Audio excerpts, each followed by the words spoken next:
participate in the Debian project, the world's largest Linux distribution development project aimed at developing an operating system solely from free software. The toll fees for Baegang Tunnel, which connects Sasan-gu and Busan-jingu in Busan, will be reduced the next year as the operation rights transfer from private management to Busan City. According to the city office, the City Council's Maritime City Safety Committee approved the implementation plan for managing Baegang Tunnel, which includes reducing the toll fees starting next year. The 2.44-kilometer four-lane Baegang Tunnel opened in 2000 is currently operated by a private company until January 2025. In international news, an invasive mosquito species has been detected in 13 EU countries, including France, Spain, and Greece, with experts attributing the spread to an increase in dengue fever cases in Europe. According to the European Center for Disease Prevention and Control, ECDC, climate change is facilitating the spread of the tiger mosquito. Even in northern areas like Paris, which will host the Olympic Games in late July, authorities are actively monitoring and trapping these insects. And now taking a quick look at the weather here. It's currently 28 degrees Celsius under clear skies with the afternoon highs to peak around 33. Air quality in the city is in the moderate levels. And that'll have to do it for this hour's news. Thank you for joining us. You're listening to BEFM 부산영어방송.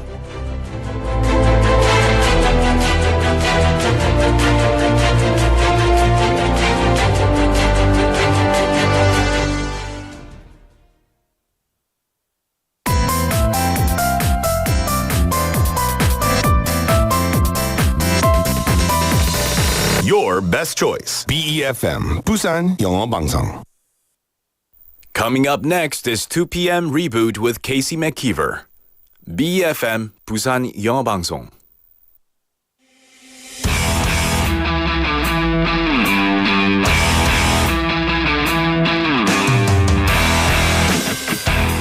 Equality is a big concern these days.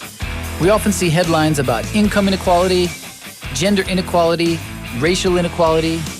The hope is that as time goes by, society will become fairer for all. We can see this happening in some places. When people are able to forget about their differences and focus on their desires and abilities, it can lead to vast improvements in society overall. People feel accomplished rather than suppressed. Sound too good to be true? Well, today we're going to check out some countries where equality is becoming a reality. It's Wednesday, June 12th, 2024. This is the 2 p.m. Reboot with Casey McKeever. Let's get it started.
Welcome back to the 2 p.m. Reboot. You just heard The Adventures of Rain Dance Maggie by Red Hot Chili Peppers. That was the first single from Red Hot Chili Peppers' 10th studio album, I'm With You.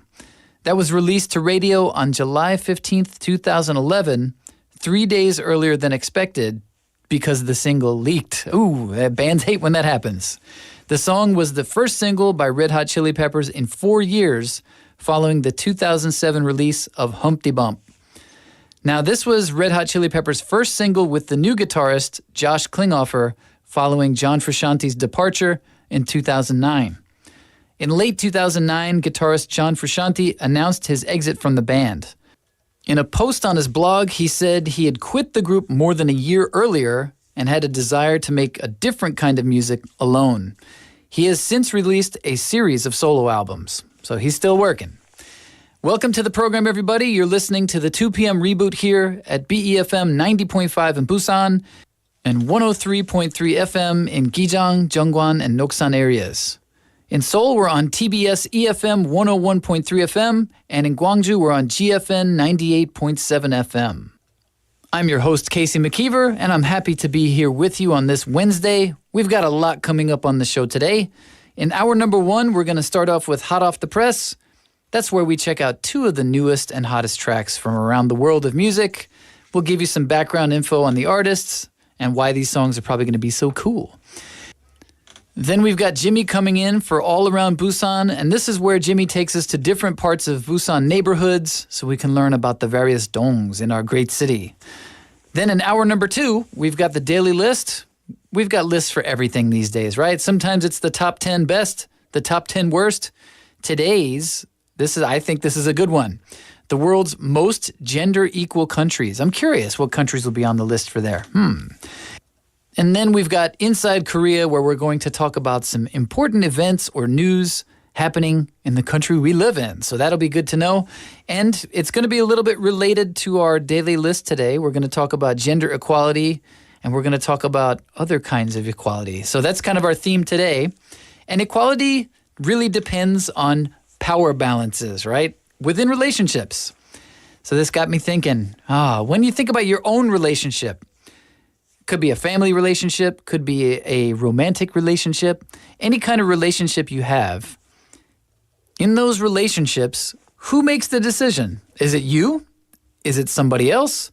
Or do you try to decide everything together? 여러분은 주로 누가 의사결정을 하나요? 혼자 또는 함께 하나요? So you can send in your answers. You can text us at 샵9050 or pound 9050. That'll cost you 101. Or you can reach us on Kakao Talk. You can just search BEFM or Busan영어방송 and add us there. Or you can go to the smartphone app. If you go to your app store on your phone, just search BEFM or Busan영어방송. And you can listen to our program. And if you log in, you can leave us some comments as well. So that's pretty cool, right? So with that being said, we're going to take a quick song break with The Greatest by Tones and I, and then we'll be back with Hot Off the Press.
And you just heard The Greatest by Tones and I, and now it is time for Hot Off the Press. Every Monday through Friday, we bring you two of the newest, hottest tracks from around the world of music. There are so many songs to keep up with every week, right? So we try to choose the best new ones and introduce them to you. So our first song today is going to be Paralyzed by Lenny Kravitz. I think a lot of people, when they hear the name Lenny Kravitz, they think of one particular song, Are You Gonna Go My Way? Sure, that was a big hit, but Kravitz has had a lot of other albums, and the newest one is called Blue Electric Light. This is his first album since Raise Vibration was released in 2018. This new album showcases a little bit of range from Mr. Kravitz. After Blue Electric Light was released, all of the marketing for the album on social media was done with AR, or augmented reality, to replace famous landmarks in large cities. Some examples of the landmarks are the Eiffel Tower in Paris, and that was replaced by a guitar. And the Tower Bridge in London had guitars as the end towers. So clearly, Mr. Kravitz still loves his guitars. Our second song for today is Automatic by Roosevelt. And with this song, the German singer-songwriter is back. And this new single has definitely got party vibes. It's got good times. It's got a sunny kind of atmosphere, and it probably will appeal to any kind of musical taste. There's a solid groove. There's a solid rhythm section. What more do you need? How about some majestic vocals layered on top? So there you go. A lot of freshness in this new track. So our two songs for Hot Off the Press for today, Paralyzed by Lenny Kravitz and Automatic by Roosevelt.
Welcome back, everybody. It is time for All Around Busan with Jimmy. In this segment, Jimmy's going to introduce us to the various dongs in Busan's 16 districts.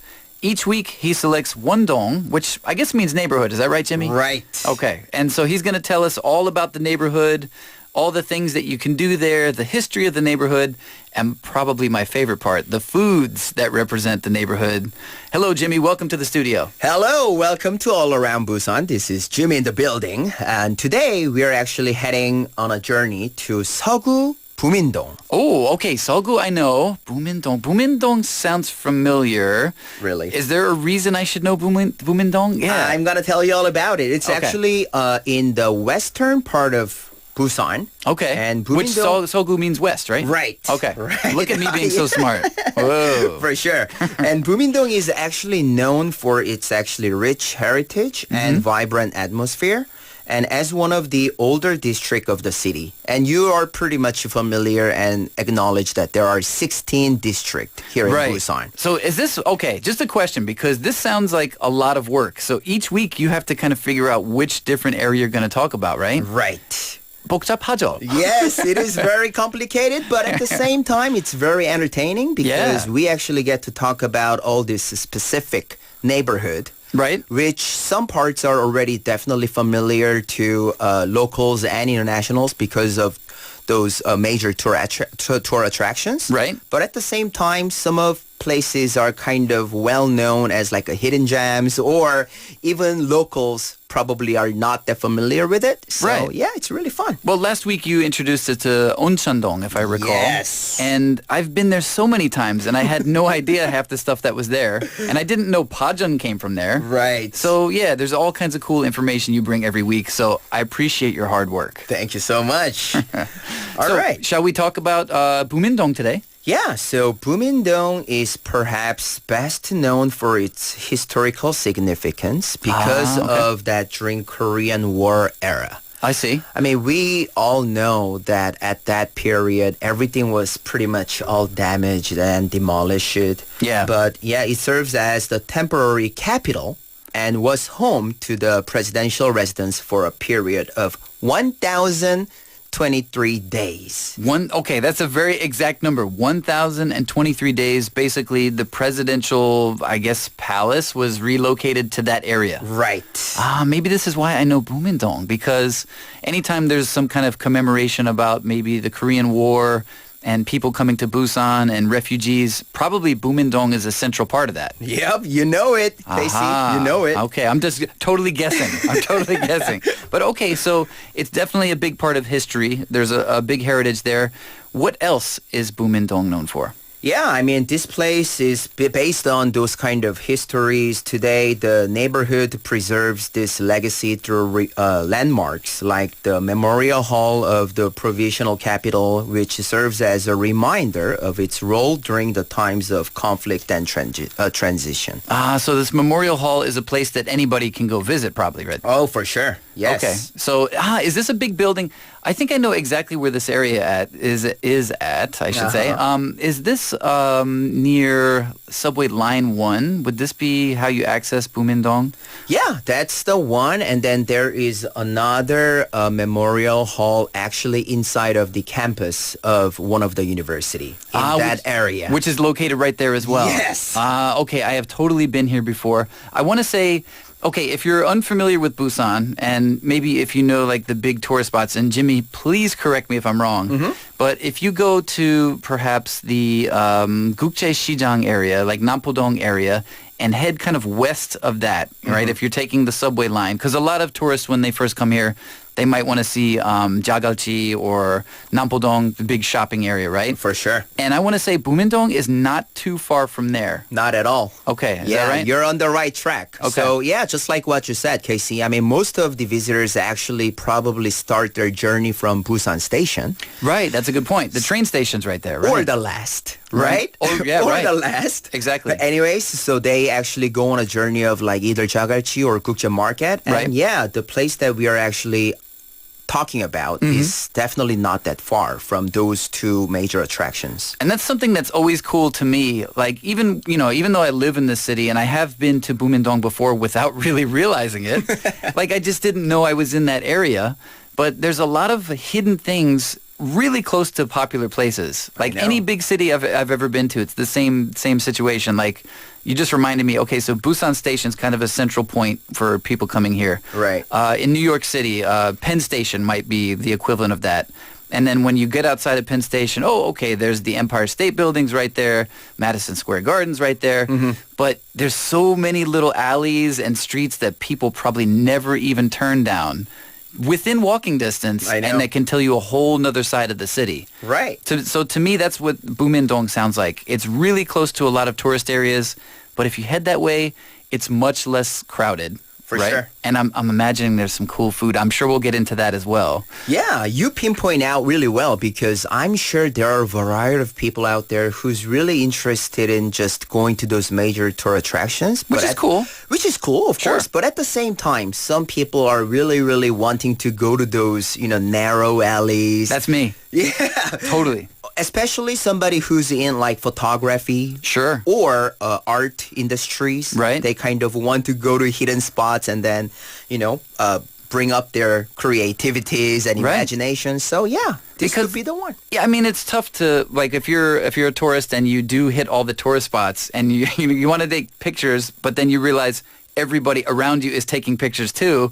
That just kind of ruins the scene, right? It's like I'm gonna take pictures of people taking pictures, and it's like maybe you want something a little more local, and it sounds like Bumindong is the place where you can do that. Wow, we definitely have a similar thinking process because nowadays, I mean, due to the advancement of the technology, Right. you can just erase out all these other people who's actually in your photo. Fair enough. But that doesn't, that's surreal, that's... Right. At what point is it even a picture anymore? Like Right, it's just a digital creation. Right. And I actually, so it sounds like you're into photography. Is that right? Yeah. I still actually have. I don't use them as much as I should, but I still do have film cameras. And I do like to break them out every now and then, and especially when I'm in a place that I think is not so touristy. Some place where I think I'm going to get something a little more interesting Right. that maybe other people aren't taking pictures of. Wow. Cool. That's cool. So when we come back, I want to hear a lot more about Bumindong and what maybe cool things we can see around the area. But first, let's take a quick song break. We're going to listen to Only in My Mind by Kenya Grace.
All right, you just listened to Only in My Mind by Kenya Grace, and that kind of reminds me, yes, I was only in my mind a minute ago thinking about taking pictures when I'm a tourist, and I haven't done that in a while. Jimmy, do you do that in Busan sometimes? Not really. I mean, not in Busan. Maybe like elsewhere, like other cities or other countries. Yes, of course. I just pull out my phone or camera and then start taking photos. But yeah, me too. Yeah. But, and you know what? That's why your segment's so cool, because it reminds us there are these little hidden treasures all over the city we live in.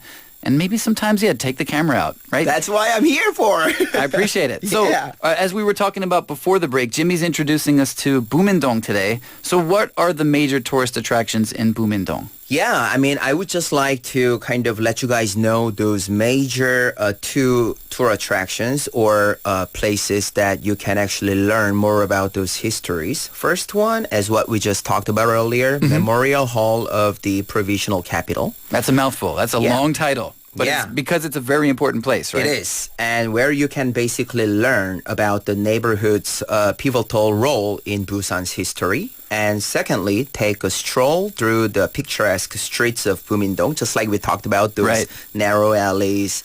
And you can actually get the charm and history of this background, of this neighborhood. And from what I recall, the last time I was in the area, there's a lot of like tree-lined sidewalks that I recall, especially around the Memorial Hall of the Provisional Capital. I want to get that correct. So I remember it kind of being just a nice area to walk around. Yeah. So what are the other attractions we can see there in Bumindong? Other one, I would definitely love to introduce this place, which is actually located in the Bumin campus in one of the university. There is a Seokdang Museum.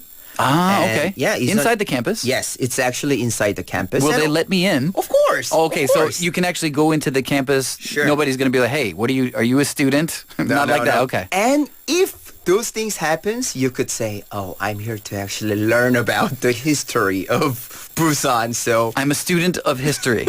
Yeah, you can do that. There you go. Yeah, it's nothing illegal, so you could definitely do so. That's good to know. Yeah, it's an important cultural site that showcases the history and culture of Busan. So, I mean, I don't know about you, so let me ask you, Casey. I mean, whenever I go to another like cities or countries, the first thing that it comes to in my mind is, other than like, going to those major tour attractions or, finding out some delicious cuisine. That's my favorite. Yeah, that's too. But then the first thing that I do is I kind of want to know the origin of the city or the culture or some kind of a background, secrets or histories of those countries itself. Right. So I would love to go to like memorial halls or like, museums and stuff. Okay. What about you? I'm trying to think the last time I actually had a vacation. So it's been a while. But you know what? I do it often on my own right before I go to a place. I'll either have a guidebook or maybe searching on the internet, because I kind of want to know about the place I'm going to. I don't usually want to just drop myself in the middle of nowhere and be like, find my way around.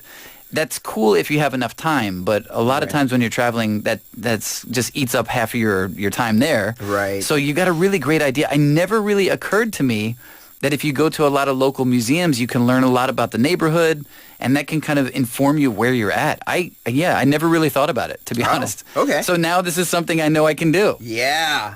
So this museum was actually established with the aim of preserving and promoting the traditional stone architecture culture of Korea. Okay. And known as, Seokjo. Seokjo, okay. Yeah. Is that probably the relation to the name? So Seokdang is the museum and Seokjo is the traditional stone architecture culture. Yes. So not just for those people who wants to learn about the history itself. Right. If you are kind of interested in, architect. I am. See? Yeah. You could also go. Yeah. So, I mean, I mentioned New York City before the break, but another favorite city of mine that I visited is Barcelona. Oh. And a big part of the reason is the architecture. Wow. And I had no idea what I was looking at while I was there. Wow. And I saw all these kind of strange and amazing buildings. There's a famous church there. Gaudi, I believe, is the architect's name. and I had to find about all of that information after I left Barcelona. Whoa. You know what I mean? But still, yeah. It was cool, but I wish I kind of had, dug into it while I was there. Right. It could have made me appreciate it much more. So you're right. While you're in the city, go check out a museum. Seokdong Museum is a place where you can see the architecture that is of that style, right? Yeah. And that you're not going to see in other places, right? Right, for sure. And then you can actually also learn about the role of the stone architecture and, the Seokdang Museum, the Seokjo craftsmanship as well. So it's kind of worth taking a ride to this place and then go check out this place as well. And plus you can go on a college campus for free, right? yeah, You don't have to pay, right? Right. Actually, is this museum free? Do you know? Yeah, it is free. Oh, It is free. and a lot of museums in Busan, especially the ones I go to, a lot of the public museums are free. For sure. You could always check it out online in advance to find out for sure. And I don't know if reservations are a thing that are still common anymore. During the coronavirus pandemic, of course, there was a lot of that. But is this a place you can maybe just show up and? Yeah. Okay. Of course, it could be better if you make sure to double check either, on a portal site or, make a call. But then, yeah, right now, it's I'm going back in my mind. It seems like museum.busan.kr. or.kr. or.kr. So museum.busan.or.kr. Yeah. And you can find a lot of information about museums like the Seokdang Museum. Right. You can find out, do you need to make a reservation? You can find out what times they open. Museums typically close on Mondays, as I recall. Sure. Sounds right? Sure. Okay. But yeah, so that's another great thing. You can go pretend to be a university student for a day without having to pay for it. That's nice. Yeah, very cool. So did you actually go to Bumindong recently, or have you been there? Yeah, of course. I have been there in time to time. Not very recent, but Okay. then, yeah, I go there some time to time just to wanted to show my friends around. And they've got some cool. great restaurants over that area too. Okay, now you got me. Yeah, okay. Yeah, so yeah, I mean, when I go there just to exploring the Memorial Hall of the Provisional Capital, it was definitely a great experience. And then providing an opportunity for international visitors, which are, most of them are my friends. They so can like- actually learn. Oh, I'm sorry. Yeah. You yeah, first. They can actually learn from it. So it's a good way to actually, without my rich explanation, I could just let them show and, make them to actually learn it on their own. So do you get a lot of people who come to visit you in Busan? Yeah. Oh, great. And Yeah. you're like, here, let's go check out this neighborhood. So you're like a tour guide. Well, yeah, kind But they're not of. paying you, are they? I know. We They gotta work should on have. that. So cool. So for example, you'll take them to a place like Bumindong and just kind of walk around together and Yeah. answer questions. Do they bother you? Do your friends like, hey, what's this? Hey, what's that? That's one of the main reason why I just kind of bring them to those places first. Right. To let them have all understanding and, a brief explanation about those particular places. Because when you go there, they just explain anything and everything about the city of Busan itself anyway. Right. Then I don't really have to go through, from 0 to 10. Right. Right? Exactly. So, So, that makes it's it kind easier. if you bring them to the place themselves, then they can kind of experience it rather than you having to be like, all right, here's where we're going to go and why. Just say, Right. hey, let's go here. Let's check it out. Let's walk around. Smart. Good strategy. Yep. Well, a moment ago you mentioned food, and you had me at that because that's one of my favorite things about traveling. Let's talk about the food scene. What kinds of food do we have in Bumindong? Well, as you know, gukbap here is really, really popular thing. And Sure. that's one of the representative food here in Busan. Right. But as you know, let me ask you, Casey, Yeah. what is your favorite type of a gukbap? Sundae. Sundae gukbap. Sundae gukbap. Give me sundae gukbap any day of the week. Sundae on Sunday, no problem. Wow. Yeah. That's What's your cool. favorite? That's cool. Yeah, I like sundae gukbap too, but I like But go ahead. everything kind of all combined together. Sokko? Yeah, sokko. Ah, okay. This guy. Yeah, Yes. sokko gukbap is the best. That is, I would probably say, usually I go for sundae. Sometimes I'll do just, 그냥 돼지국밥. Oh. What do they call that? Taro? Yeah. Take the rice out, right? Right, So the right. rice is on the side. Taro gukbap. Oh, taro. Yeah. I can't do that. Was it 상디귿? Oh, 힘들어요. But yeah, occasionally when I'm feeling like more adventurous, then I go Right. 섞어국밥. Oh, yeah, But I got to be ready for it because I never know what's in there. I'm like, what is that? I don't know. but it's always exciting. For sure. So yeah, especially, I mean, everything basically started from Bumindong, to be exact, because for real? after the Korean War. So yeah, okay. all those places actually, started out from like Gukje Market and that makes Bumindong sense. area. That makes sense, right? Yeah, because again, as we mentioned before, like Busan Station is a central travel spot, right? And if For you think sure. about all the people that were moving during the Korean War, that was probably the first place they came. Right. And then obviously things would spread out from there. Gukje Shijang kind of built up from there, and Bumindong is right there as well.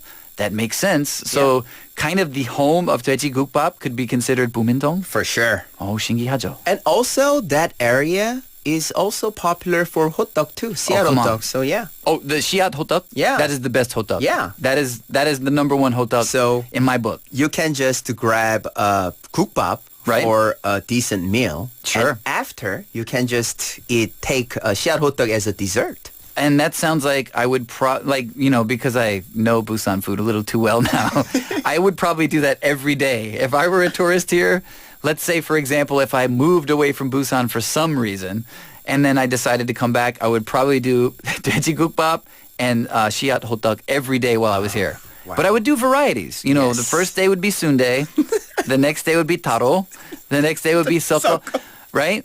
You know, you Yeah. get variety in there. But the Shiat hotdog, I would just eat that every day. Yeah. I could live off of that. I'm definitely, on that too. Is there another variety of gukbap I'm missing? Sokko, and we've got taro, and we've got sundae. Is there one more? I can't remember. Yeah. Those are the only three I ever picked. Those are like the three major ones. So yeah. Okay, so I cannot boom- really think of anything else. Right, and we don't need to because they're all so good. Yeah. So Bumindong is a great place to go check those out if you never have done so, right? Right.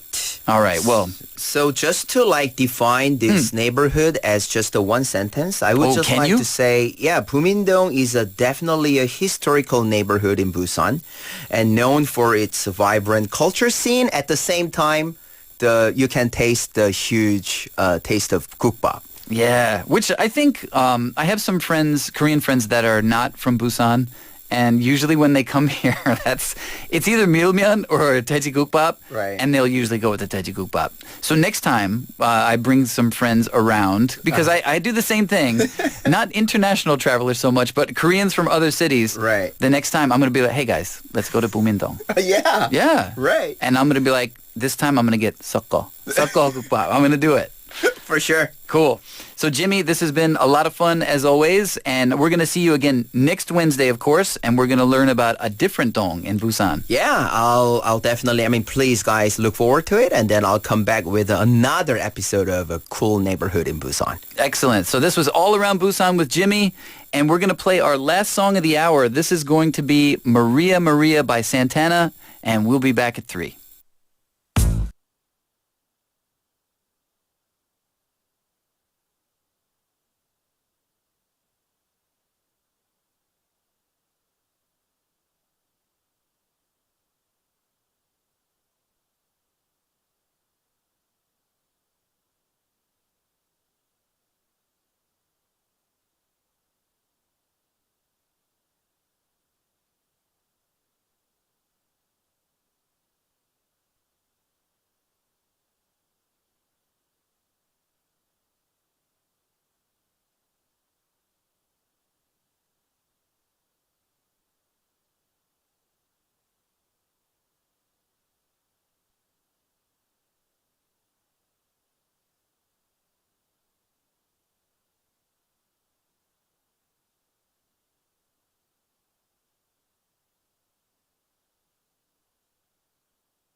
부산영어방송.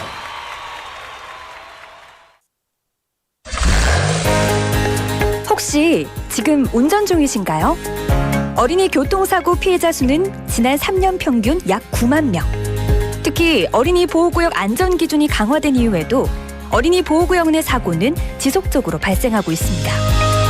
스쿨존에서는 반드시 시속 30km 이하 서행, 스쿨존 내 불법 주정차 금지, 차량 출발 전 앞뒤 좌우 살피는 습관으로 어린이가 안전한 도시를 만듭니다.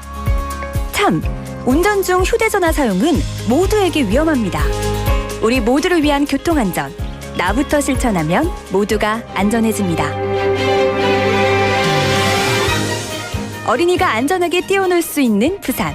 아이 키우기 좋은 도시는 우리 모두의 미래이자 희망입니다. 이 캠페인은 어린이가 안전한 부산을 만드는 은행, B&K 부산은행과 함께합니다.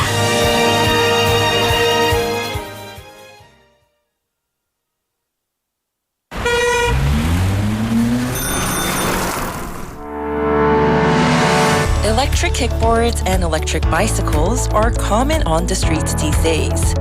With the increased use of personal mobility devices, the number of accidents and deaths have reportedly increased significantly. Personal Mobility Patrol Mode. I don't need to wear a safety helmet because I'm only riding a short distance. Wear a safety helmet. When you drive your personal mobility devices, you have to wear a safety helmet. Hey, I rented an electric kickboard. Let's ride it together. Okay, you drive in the front, I'll get in the back. Follow the number of passengers. Only one person can ride an electric kickboard and electric wheel parallel car.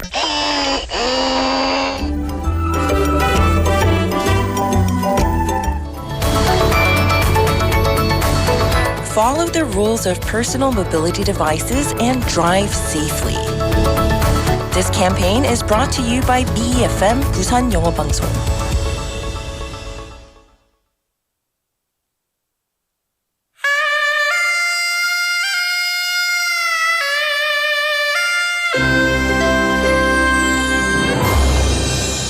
The time is now 3 o'clock.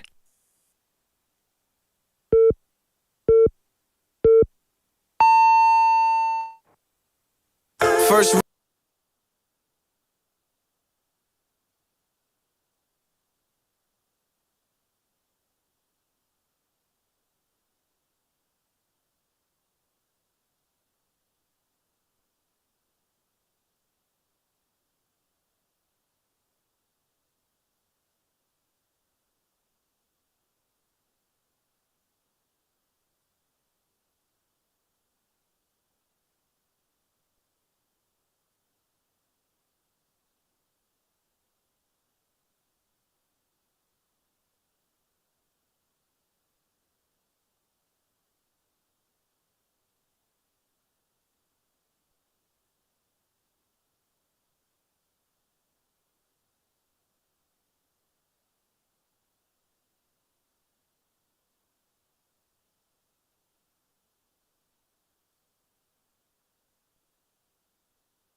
Welcome back to the 2 p.m. Reboot. And you just heard Just the Way You Are 2010 remix by Bruno Mars featuring Lupe Fiasco. So that song was originally written with CeeLo Green in mind, but the singer from Gnarls Barkley didn't think it was right for him. CeeLo Green said, I personally think Just the Way You Are was better for Bruno Mars, like Forget You was better for me. I can see that. Wouldn't want to switch those two. I don't think he could have sung that song. I think I agree. I get that because Forget You was heavily edited, let's say. Another artist that the songwriters had in mind before Bruno Mars was Lupe Fiasco. And the rapper did end up on the remix. And this was actually the song Just the Way You Are was Bruno Mars' first charting single as a lead artist. When the song reached number 1 on the Billboard Hot 100, he became the third solo male artist to peak at the top position with a debut solo release in 2010. The other two artists to do so were Tayo Cruz with Break Your Heart and B.O.B.'s Nothing on You. And Mars provided feature vocals on the last one, on Nothing on You. Cool, I didn't know that. There you go. So a little bit of facts about the song you just heard. And of course, you're listening to us here. We're on BEFM 90.5 in Busan, and in Gijang, Jeongwan, Noksan, we're on 103.3 FM. In Seoul, we're on TBS EFM 101.3 FM, and in Gwangju, we're on GFN 98.7 FM. Thanks for joining us wherever you're at, and I'm your host, Casey McKeever. Happy to be here with you again. We've still got a lot coming up in the show. In hour number 2, we're going to get to our daily list. There's a list for everything. Sometimes they cover the best, sometimes they cover the worst. I think today is one of the best. Today's topic is the world's most gender-equal countries. After that, we're going to get to Inside Korea. I'm going to let you know about some important events and important news happening in the country we live in. And then we've got our perfect playlist. We've been featuring songs about tea this week, and some songs I really enjoy that I never realized they have that common thread. So pretty cool. I'm looking forward to, especially one of the artists is one of my favorites. So I'm excited about that. Cool. So that's what we got coming up today. Again, our question of the day: who usually makes decisions in your relationships? Is it you? Is it someone else? Do you try to decide things together? Are you looking for equality in your relationships? You see where I'm going there? 여러분은 주로 누가 의사결정을 하나요? 혼자 또는 함께 하나요? I was kind of realizing before when I was discussing this, I think I would, in my mind, I would like to say I make most of the decisions, but I don't think that's very accurate. It seems like I let a lot of other people make decisions first, or sometimes for me. And I don't often decide things together. This makes me kind of want to reevaluate my relationships. So maybe this is something I should work on. Do you have the same problem? Or perhaps you've got it kind of worked out where you're a little more equal in the way you decide things. I'm curious. Send us your answers at 샵9050 or pound 9050 for 101. You can reach us for free on Kakao Talk. If you just search BEFM or Busan영어방송 in Kakao Talk, just add us right there. And if you go to your app store on your phone, you can download the smartphone app. Just search BEFM or 부산영어방송. And there you can listen to our program through the app, no matter where you're at. That's pretty cool. And if you log in, you can leave us some comments as well. So with that in mind, think about it. Who's in charge of your relationships? That's really my question. And we'll be right back with the daily list after this. This is More Bounce to the Ounce by Zapp.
Welcome back. That was More Bounce to the Ounce by Zapp.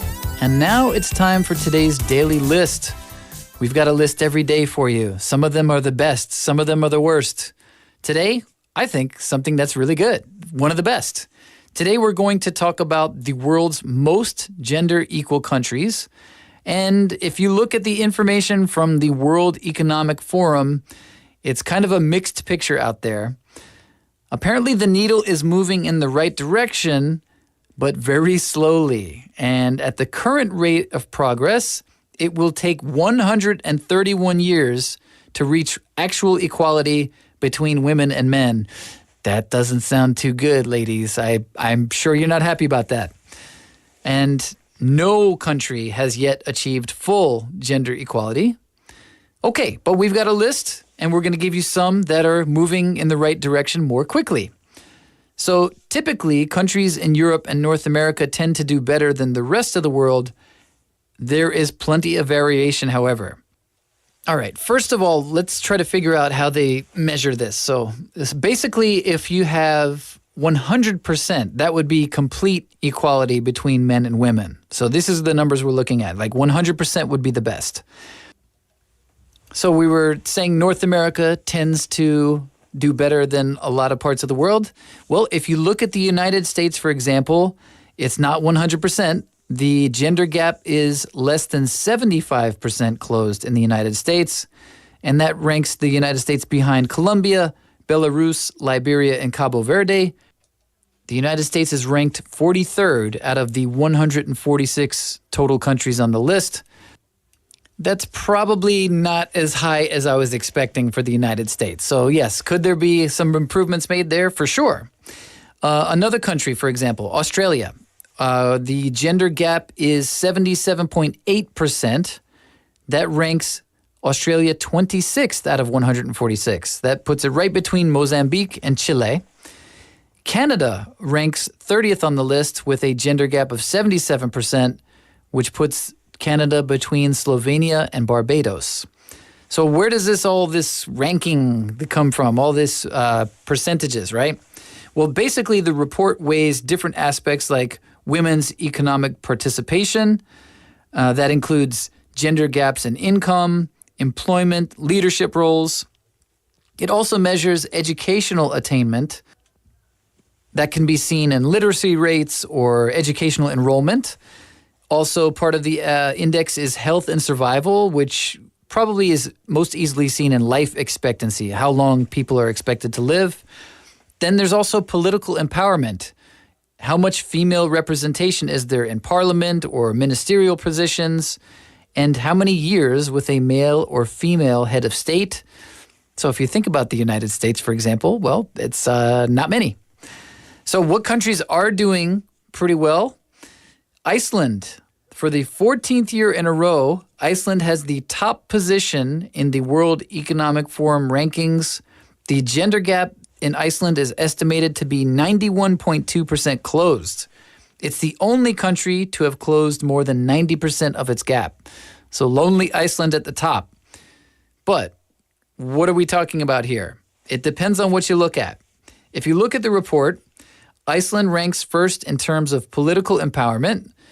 Nearly 25 of the last 50 years have seen a female head of state. That's pretty impressive. And 48% of its parliament members are female. But it comes in 79th if you specifically look at educational attainment and 128th for female health and survival. So just because they rank highly compared to all other countries, it doesn't mean everything is great for women all across the board there. Even on other measurements where Iceland performs well, such as the wage gap, the day-to-day picture is more complicated, says Hulda Tolges, who's a psychologist from Iceland. Iceland's wage gap between genders is smaller than most other countries, partly thanks to 2018 legislation that declared any company with more than 25 employees must provide equal pay for equal work. If they do not, they risk daily fines. That being said, Tolges says she's regularly offered a lower amount of money for speaking fees than her husband, even when they're offered by the same company. And she says this is such a common occurrence that she believes it must be sexism at play. So even though things are looking pretty good for Iceland comparatively, there's still a long way to go, apparently.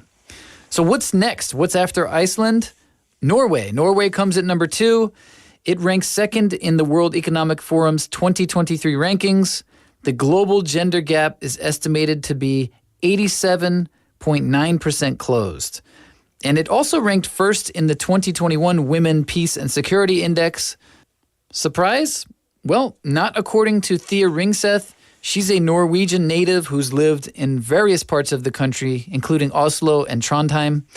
She says gender equality is quite visible in Norway. There are a lot more women in positions where they usually used to be men, like our prime minister, who for the last 8 years was female. And there are a lot of female leaders in government and other key positions. In particular, Norway has more women represented in ministry positions than any other country. So politically speaking, things seem pretty fair there. Outside of politics, Norway performs particularly well in terms of female literacy. It ranks first. The number of female professional and technical workers, it also ranks first. And income parity, so ranking 6th there, pretty good. Of course, Norway hasn't reached 100% gender equality. No one has yet. And that's still shown in some attitudes in society. It's expected that if your child is sick, she says, it's usually the mother that stays home. But these things aren't, I think, especially in Norwegian, according to Ringseth. I totally agree, and I wonder what country that isn't the case. So far, we've had Iceland and Norway at the top 2 spots, and that seems to indicate things in the Northern Hemisphere are pretty good for women. Not perfect, but pretty good. Does that mean nowhere else on the globe?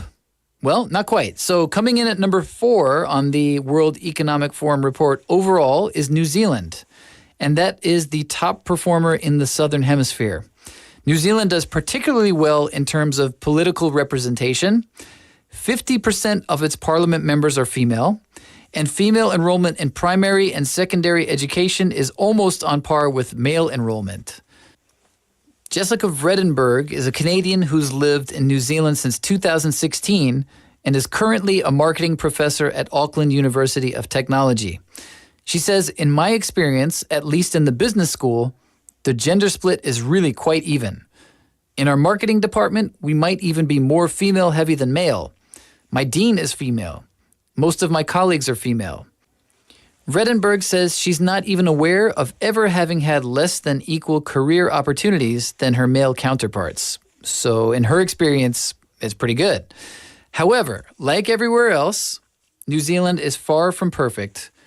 The World Economic Forum found that women in New Zealand earn an average of $33,620 per year. Compare that to men who make $52,370 per year on average, and you can see there's quite a difference there.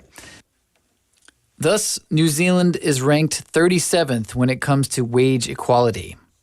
It also does relatively poorly for female life expectancy. It places 109th out of 146 in the world. The indigenous Maori population is at particular risk, according to statistics. Maori women's life expectancy is nearly 7 years shorter than that of non-Maori women. Okay, so we've covered a little bit from the Northern Hemisphere, a little bit from the Southern Hemisphere, and they're pretty far apart, geographically speaking. And I guess if you look on a map or on the globe, kind of right in the middle of those 2 regions is Namibia. And Namibia is the only country from Africa in the top 10. Namibia's gender gap is estimated to be 80.2% closed, and that puts it at a rank of 8 out of 146. So that means it's doing better than many countries in other parts of the world, including the United Kingdom, which is at 15th. If you ask Penahole Brock, who's a Namibian former gender sensitivity trainer and now at the Ministry of International Relations and Cooperation, the ranking makes sense. She says a lot of our ministers are female, a lot of our ambassadors are female, and my work colleagues, I would say, do not face discrimination when it comes to career trajectory.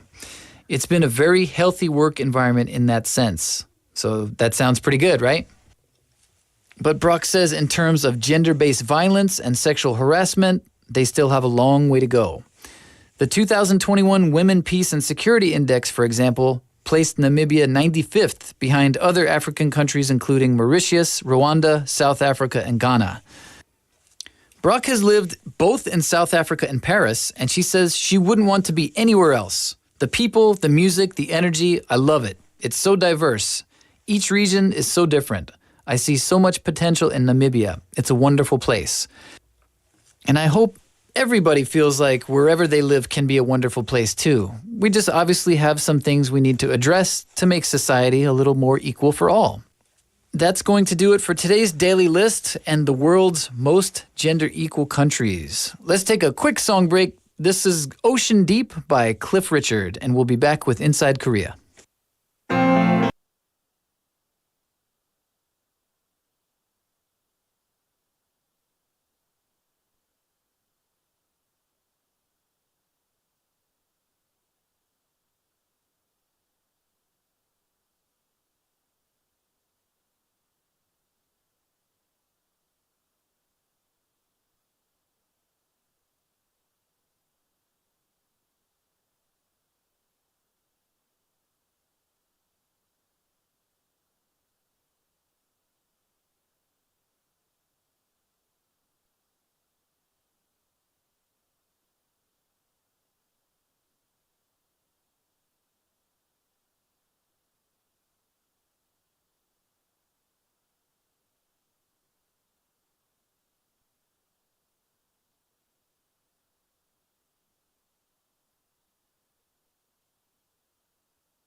That was Ocean Deep by Cliff Richard, and now it is time for Inside Korea. We've got some important stories and important news about the country we live in. First up, Korea is gender equal in education, but not in family care or decision making. Korea is almost gender equal in terms of education and healthcare, but the gender gap is significantly wider in family care and decision making in the public sector, with women facing disadvantages in those areas according to a recent government index. The Ministry of Gender Equality and Family announced the National Gender Equality Index for 2022. The index has been announced every year since 2010, with perfect gender equality being graded at 100 and total inequality graded at 0, similar to how the World Economic Forum rates gender equality. The overall gender equality scored 65.7, which was 0.2 points higher than 2021's figure. The areas that showed narrow gaps in gender equality were education with 95.4 points, health with 92.4 points, and gender equality awareness with 80 points. So education coming in way at the top there. Also, the index on unemployment rate stood at 78 points, 1.3 points higher than the year before. The ratio of regular workers at a company also rose 1.6 points to 77.8. The index on the wage gap also went up from 66.6 in 2021 to 70 in 2022. So some notable increases there. But Korea saw significant inequality in care sectors, both concerning children and the elderly, with a score of 31.4. The situation was similar with the time spent on housework and the use of parental leave at 30.7 points and 31.7 points, respectively. Those were similar to levels in previous years. Also of note, the score on decision-making was very low at 30.7 points. That actually went down from the previous year's 34.1, a big drop, and that indicates that Korean women still face a glass ceiling with small representation in high-ranking positions that hold decision-making authority. Among those, the ratio of female ministers marked the lowest with 20 points, which is significantly lower than 38.5 points from 2021. The index stood at 22.3 points for the ratio of female lawmakers, 22.5 points for managers, 41.8 points for high-ranking officials at courts, prosecutors' offices, and police, and 46.7 points for high-ranking government officials. And this is maybe not surprising, but the level of gender equality varied by region too.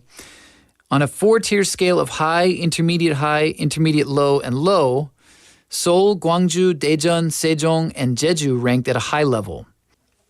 On the other hand, North Chungcheong, South Jeolla, North and South Gyeongsang provinces all marked themselves at low levels. For our next story, Lee Jung-jae becomes the first Asian Jedi Master in Star Wars The Acolyte.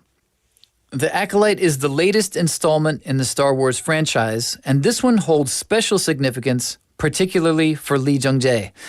This is his first English language role, and he's the first Asian actor to play a Jedi Master character in a very beloved series.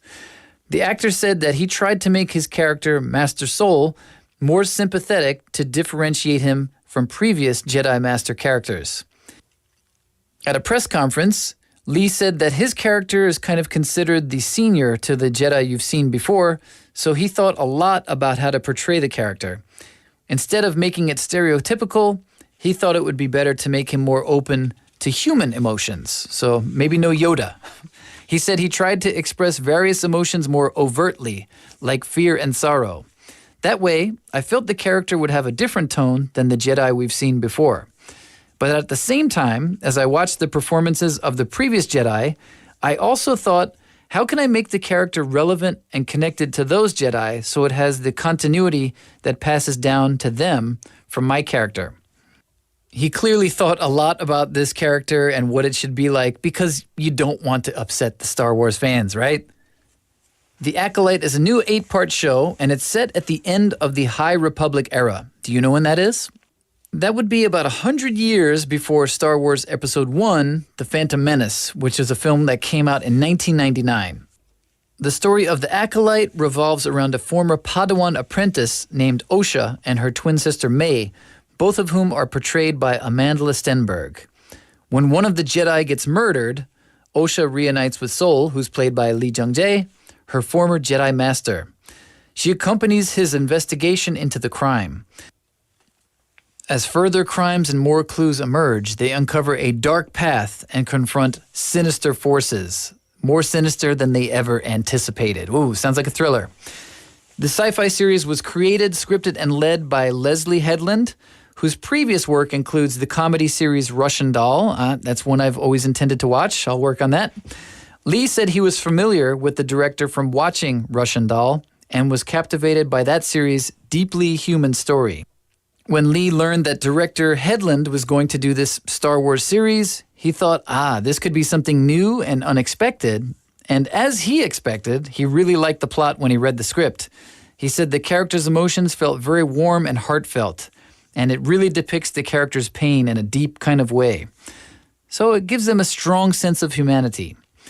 And the series cast members from diverse cultures, which actually, unfortunately, stirred some complaints from some of the franchise's fans.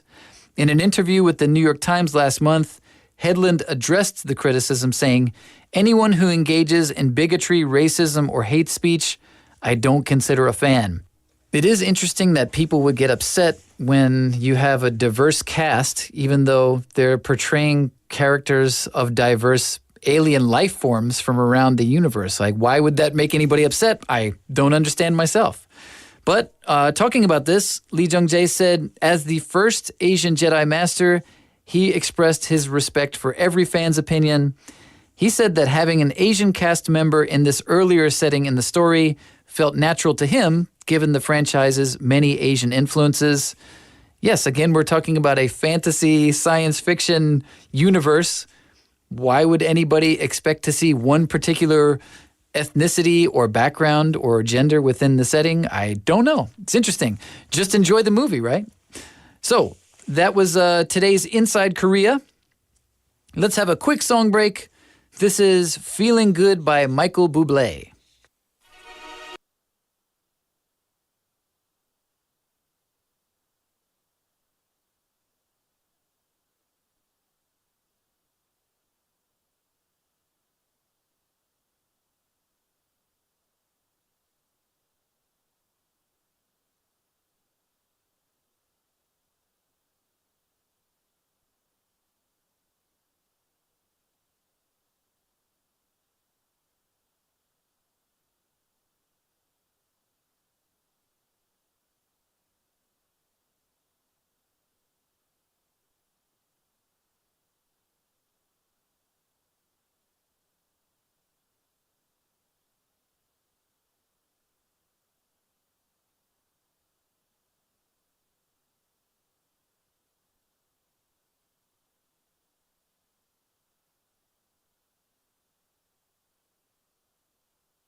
welcome back.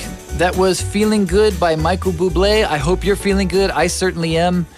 And now it is time for Perfect Playlist. This is something we do every Monday through Friday. Do you need the perfect songs for the perfect situation? We've got you covered. This week, our theme is songs about tea, and it's been a variety of different artists I did not expect. So today, we're continuing that. Our first song today is going to be The Night Fly by Donald Fagen. If that name sounds familiar to you, his band is perhaps a little bit more famous. He's a member of Steely Dan. And in this particular song, Fagen imagines himself as a late-night radio DJ. Cool. I used to imagine much the same thing. He imagines taking weird phone calls and playing records, such as jazz and conversation, all the while lost in a nostalgia for a past love. The album that this song comes from is a concept record, basically, based on Fagen's childhood. There are themes of 1950s science fiction, jazz, being an outsider, and the suburban idealization of big city hipster life. There's a lot of that goes on in the United States. In interviews, he called it by far his most personal work as a songwriter and wouldn't release another record until after the early 90s. This song is the perfect match for a cup of tea or a cup of coffee at night while you're chilling by the radio. Our second song for today is For the Price of a Cup of Tea by the band Bell and Sebastian. I'm a big fan of the Scottish band. According to Bell and Sebastian lead singer Stuart Murdoch, this song, basically the producer asked us to write a hit, and this is what we came up with. It's a very old song called The Olympian Boy, crossed with a new chorus set to a groove that Bob Kildare came up with. I believe this song was inspired by a trip to a posh tea shop, thus the title. So I hope you enjoy these two for our perfect playlist. Our first song is The Night Fly by Donald Fagen, and that will be followed by For the Price of a Cup of Tea by Bell and Sebastian.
Welcome back, everyone. You just heard For the Price of a Cup of Tea by Belle and Sebastian, and before that was The Nightfly by Donald Fagen.